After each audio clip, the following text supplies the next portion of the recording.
مساء الخير يا بنات. الفيديو النهاردة مهم لكل بنوتة بتجهز نفسها، او اتجوزت وعندها حاجات كتير في المطبخ ومش عارفة تستخدم ايه المناسب بالاكلات ايه، وتحافظ على حاجتها ازاي. وكل ام طبعا بتجهز بنوتتها. الحقيقة يا جماعة ان انا نزلت ولقيت انه في حاجات كتير جدا وفي تفاصيل كتير قوي في جهاز البنات. ربنا يعيننا كلنا ان شاء الله. كان من اهم القطع او الطقومة اللي انا لقيتها موجودة في المولات وفي محلات تجهيز العرايس، طبعا هي الطقومة جرانيت باشكالها وانواعها ومستوردة منين. طبعا كان من اهمها الطقم اللي هو المستورد الكوري. ده اغلاهم واحلاهم طبعا. هو نوع كويس وبيعيش، وانا بحس ان الطقم ده شيك جدا في المطبخ ومريح قوي للبنات في التنظيف ومناسب لكل انواع الاكل، الرز والمكرونه والشوربه وكل كل انواع الاكل يعني. بس بشرط يا بنات يعني تحافظي على حاجتك بان انتي تعملي اكلك على نار متوسطه وتقلبي معالق سيليكون عشان ما تجرحيش الحلل، لان طبعا الاسعار مش رخيصه. ومحافظه على حاجتك هتريحك يعني بعدين، بان انتي ما تقعديش تجددي كل شويه، لان فعلا الاسعار عليت قوي. انا لقيت فيه منه انواع كتير، تركي وايطالي وكوري والاسعار بتختلف طبعا على حسب الطقم فيه قطع قد ايه ومستورد منين. وهو حلو قوي بصراحه يعني. تاني طقم لقيته هو الطقم الصاج باشكاله طبعا والوانه. الطقم ده بنات مش مناسب للرز والمكرونه، لانه ممكن يلسع او يحرق الحاجه منك، وده شكله القديم. هو حلو، انا بحبه بصراحه، بحب استخدامه، بس هو مناسب للشوربه، ان احنا نسلق فيه فراخ، نسلق فيه لحمه، نعمل فيه حاجات مش رز ومش مكرونه يعني. تمام. دلوقتي في منه اللي هو الطقم الصاج المجلفن. المجلفن ده اللي هو بيبقى من جوه تيفال، يعني من بره صاج ومن جوه تيفال. ده له استخدام معين بقى، ان انتي لازم تقلبي برضو بايه معالق السيليكون عشان تحافظي عليه وما يتجرحش منك. بس ده زي ما قلت لك مناسب للشوربه وللفراخ، يعني سلق الفراخ او سلق اللحمه. تمام كده. في عندنا هنا كمان طقم التيفال.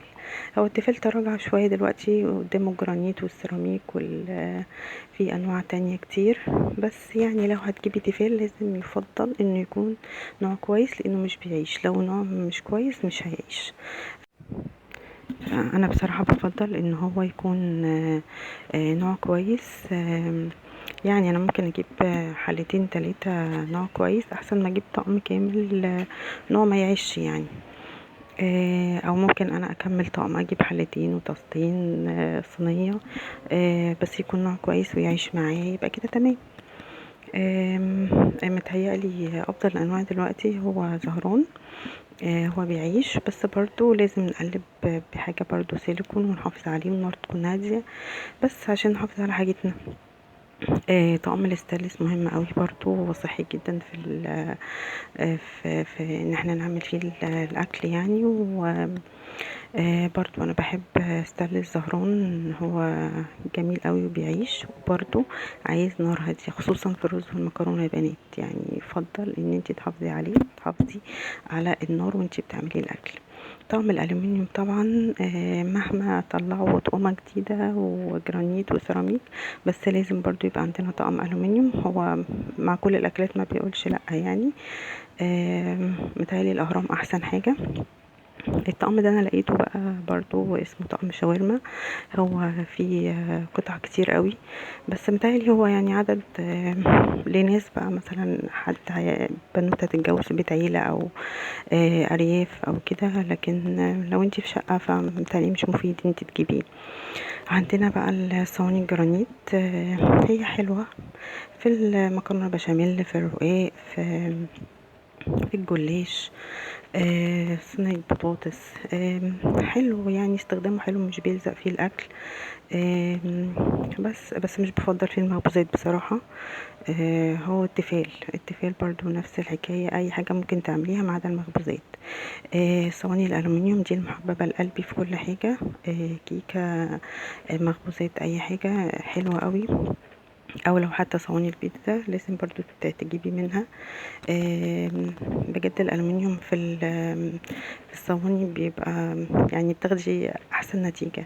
وفي منها اللي هي بكليبسات برضو، دي حلوة ومش مش بتحرق الأكل يعني والمخبوزات. الجريل ده وهم ومريح قوي في كل حاجة، في شوي، في سندوتشات، في حاجات كتير. يا ريت تجيبي واحد منه برضو حلو قوي. الطاسة دي طاسة الكريب، حلوة بحبها قوي وعملية جدا، وبرضو بسخن عليها سندوتشات او يعني حلوة. لازم تجيبي منها. الوك ده حلو برضو، جيبي منه قطعة. بس برضو جيبيها نوع كويس، ده الستريبس والبانيه حلو. الطاسة دي منتشرة كتير، بس انا حاسة ان هي مش عملية وما بتعيش كتير يعني. مش عارفة، مش بفضلها قوي. لو حابة تجيبي منها جيبي، بس مش عارفة، ما حبيتهاش قوي يعني. الطاسات لازم تجيبيها طاسات نوع كويس. يا ريت تكون زهران. وبرضو تحافظي عليها بان انت تقلبي بمعلقة سيليكون. يا رب تكونوا استفدتوا من الحاجات البسيطة اللي اتكلمنا عنها في جهاز العرايس النهاردة. و يعني قولوا لي بقى في كومنتاتكم حابين نتكلم عن ايه تاني. وقولوا لي برضو عوايدكم في جهاز البنات، وربنا يعمر بيوت بناتنا بالحب والمودة يا رب.